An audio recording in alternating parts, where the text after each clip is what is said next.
Hey everyone, I'm Scott Cunningham, aka Scottsy Business, and today we're going to be going over my May and June amateur investing reports where I go through all the investments I have, all the changes, any earnings that I've gotten from dividends, crypto, all of that good stuff into one video. I'm doing the last 2 months to sort of catch up on things. I keep saying I want to do more. I'm going to be doing a lot of interviews this month, so at least there's that. And the next big video that I'll be doing is why I really don't recommend using VV and all these like centralized NFT marketplaces. Very, very unideal and sketchy, especially for the ethos of blockchain. But we'll dive into that in the next episode. In this episode, we're going to be looking into all of the things that I've done over the past 2 months in terms of my portfolio and kind of talk about what's been happening. I mean, it's way down, which is really unfortunate to see, but you know, it is what it is. So let's dive into that and talk about that in a quick moment after a word from my sponsor. A big thank you and shout out to my sponsor Cake Wallet, which is an open source, non-custodial Bitcoin and Monero wallet that also has a built-in exchange. It's available on iOS and Android. All right, thanks again to my sponsor. Let's jump into it. So first we'll look at dividend income as always. You can see it fell off a cliff. That was because I liquidated my portfolio. Luckily, basically at the top. So, I mean, the stock market's just been tumbling ever since I sold. So I actually got really lucky with that timing. The only reason that I sold was I didn't trust a lot of what was going on here in Canada with the banks and everything that was happening at the time. People's accounts all getting frozen, all these different things. Very, very risky and very low trust in these institutions lately. So I was pulling out a lot of my money, buying gold, moving things around. And I ended up just getting lucky and basically selling close to the top of the stock market. And I was up at least like 30% or something like that. I believe, I talked about this in previous videos, but it was around 30,000 that I'd put in and I pulled out 40,000. And then I'd a little bit more than that, but I invested $10,000 back into just a couple ETFs, and we'll look at that in a little bit. But so there was a big drop off in my dividend income. Naturally, there should be at least a 75% decline, which is pretty much in line with what we're seeing. And then, it's slowly been kind of building back up, which is really good to see. My lowest point was $18 there. And then in May, $24, and then in June, $40. So it's starting to build back up, and that's good to see. I'll just be reinvesting everything. So, not a lot to say there aside from, things are tracking along. I'm not very focused on building up my stock and portfolio for a little while, even though it's really ideal to in Canada because we have the tax-free savings account. It's just not something that I'm going to be focused on for a little while because, again, I've really changed my focus to be much more concerned about true ownership, decentralization, and being as close to my wealth as possible with no barriers in between me and accessing that wealth. So, they've showed their hand and I've responded accordingly. In terms of crypto income, I've seen quite a big of a drop off as well. This is for a different reason. I actually, so you can see I was getting like 157, 156. So that was really good. And then last month I only got $83, which is almost half of that. And that's more so because I sold like all my HBD. So I had almost like 7,000 plus HBD that was earning me about 20% a month. So that was a massive passive income that I was getting. And I got the last of that in June. So next month is going to be much lower as well, unfortunately. But I thought it was the right thing to do at the time, take all my stable coins and invest in Bitcoin and Ethereum when the market was really down. Sadly for me, I timed it poorly and the market continued going down. I think we're finally, we hit the bottom and we're going back up now. But yeah, it's just been losses after loss for me. But I'm playing the very long game, so this isn't something that I'm really concerned about. You guys know that I've repeatedly said I'm mainly focused on Ethereum and Bitcoin, building that up over time and riding these cycles out. It seems like we hit the bottom where it was the previous all-time high from the last cycle of Bitcoin. And we've never really gone much below the all-time highs of the previous cycle. So what I mean is the cycles of 4 years around the Bitcoin halvings. And every time we hit a new all-time high and then tend to typically crash 80% just around the previous all-time high from the 4-year cycle before. That's kind of what we saw this time, where the previous cycle's all-time high was 19,800. We basically, we went way past that, all the way to 82,000 Canadian, and then all the way back down to basically close to 19,800 again, but we didn't quite hit that. We were above that. And then now it seems like it bounced off that and it's going back up. So it's good to see that that sort of holds true, that it's rare that Bitcoin will ever go below its previous all-time high from the last cycle. I don't know if we're really going to see a ton of craziness this year. Unless we get ETH 2.0, I think that'll be a massive catalyst in the market. But if we don't see that, I'm probably just waiting for the next Bitcoin halving, which is in about 600 and something days. Like, it's like 2 years away, but we can quickly double check at Bitcoin block half. What is it? Yeah, bitcoinblockhalf.com. So we have 667 more days until the next halving, which is approximated the 4th of May in 2024. And this isn't exact because it's just going off of mining capacity right now, but that will be an important date to keep in mind. And if we don't see, massive gains in the next little while from like Ethereum 2.0 or anything like that, it's just a waiting game. I've already done this. If you followed along with my stuff from the very beginning, I invested in 2017, rode that all the way to the bottom of the crash in 2018, from like 19,800 all the way down to like 3,000. And then I rode that all the way back up, investing in Bitcoin, 5,000, 6,000, 7,000, buying Ethereum at like 200, 300, 400, and riding that all the way up. I'm still well in the green, but I've also been earning crypto for the past 2 years, and most of that is now in the red, unfortunately. But overall, I'm still well in the green. I started in November of 2019 with $5,000 of my total wealth, and I've been investing and building up my wealth. And, I'm still today at about 150,000. So I can't really complain that, in 3 years, I was able to get $150,000 together. That's still a feat to be proud of and grateful for what I've achieved.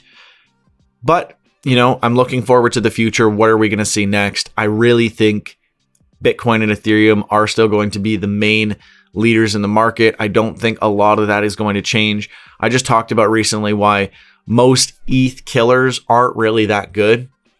And, I truly believe that. I mean, most of them don't really deliver much.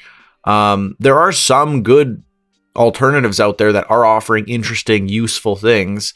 I think Hive is pretty interesting. I think Cosmos is pretty interesting, but there's not a lot. Like, I'm not a fan of like DOT or Avalanche or Cardano and, a bunch of these different chains. That being said, my crypto income is obviously going to take an impact from that, but, I'll keep tracking it along and let you guys know how this is playing out. In terms of other passive income, I haven't seen anything there. My total portfolio for crypto, negative 41% from June to the beginning of July. Yeah, I mean, it's still pretty rough. I mean, we had, tons of follow in the crypto market, and then we saw the Terra Luna collapse, and then we saw Celsius going under, and now BlockFi is being bought for only 25 million by FTX, which is like nothing. So they're probably in a lot of, turmoil right now financially.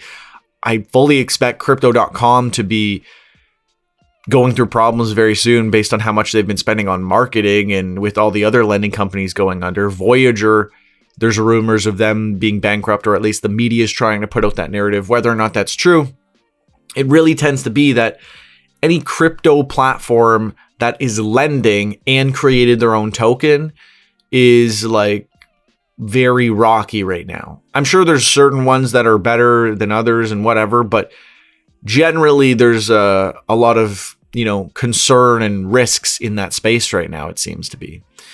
In terms of my stock portfolio, it's at $10,270, down 9% from last month. And that's down 6% from the month before. So, I mean, I am seeing losses there. But again, luckily, I liquidated the majority of my portfolio when I'd reached the highest point possible. So when I had the most money possible at the very, very top of the stock market, I kind of got lucky and sold the top. So I'm very blessed for that. I wish I had done the same thing with crypto because it was like 10x this. But, you live and learn, right? And again, people will always come back to me and say, oh, like, don't you wish you had sold at the top, and don't you wish like da-da-da. It's like, yes, of course I wish I had timed the market, but because I don't have the hindsight or rather the foresight to be able to know where that actually is going to be, it's better that I just play the long HODL game versus trying to time things, and then you don't time the market right, and then you spend the rest of your years being like, oh, I wish I hadn't sold. The problem with selling at the wrong point is, yeah, you can get a little bit of profit, but then if you want to get back into the market, you're basically taking losses. Whereas if I don't sell at the top and I can just wait it out for a new top, assuming that that's how this plays out, then obviously then I can make a lot more money and I can get a lot more bang for my buck. And I just need to be more strict with when to actually sell and take profits.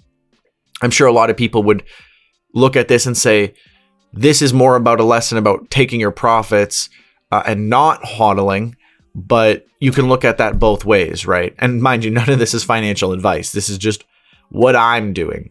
And my total portfolio at the beginning of July was $144,000. Today it's $149,422. So just below 150. Things fluctuate, but I'm still, above where I was in the beginning of 2021. I'm still doing really, really well, but obviously, I missed out on a lot of my wealth. I've lost a massive portion of it, but, I continue on, and there's still a lot of wealth to be had in the future. Now, when we take a look at the total breakdown of everything, you can see how everything sort of adds up, and this is the breakdown here. I won't get too much into it, but you can see like not a lot has changed. It's still my portfolio is mainly made up by crypto, but I've massively increased my portion of fiat cash. I mean, partially because when I was selling out of the stock market and stuff, I kept a lot on the side. And then partially this is just crypto going down, so this percentage is going up just in relation to my crypto, because once my crypto exponentially goes back up, then all these other numbers are going to shrink again, and this will be a much higher number. So, that's kind of just, that makes sense. But let's talk about the individual portfolios I have here. So for just my stock portfolio, I did remove PDC before, and now I just have XEI, FCCD, and VDY. These are my main investments.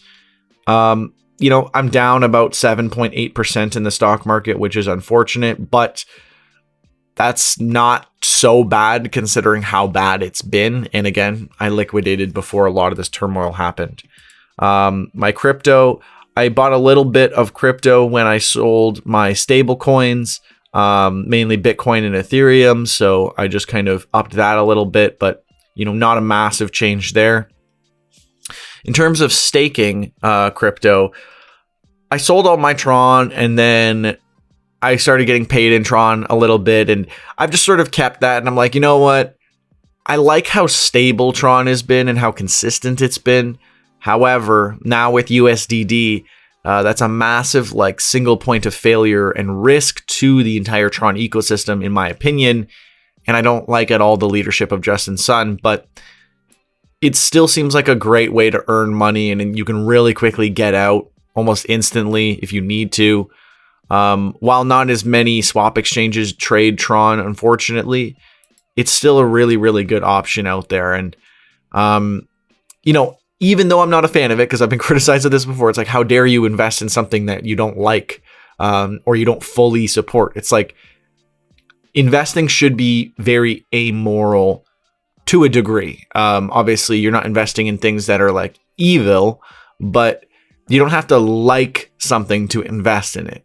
I'm not just investing in things that I enjoy or like or think are cool. I'm investing in things that I think are profitable. So, I sold most of my HBD, as you can see here, 6,800, and I put most of that into Bitcoin and Ethereum. I've still got 600 Hive. I've got my Cosmos still. And, these are just, working away and earning.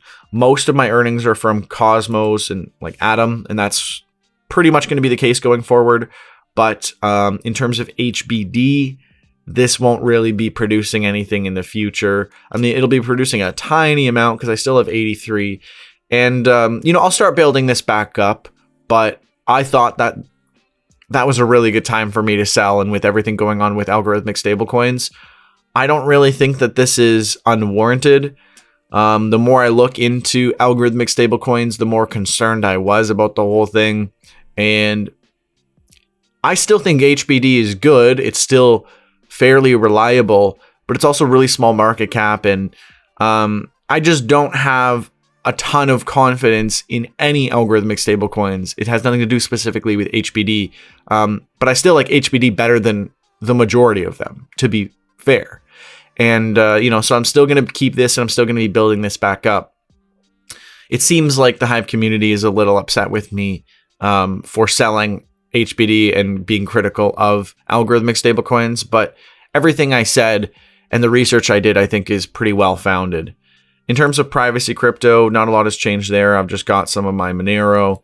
I upped that a little bit, so, it is what it is.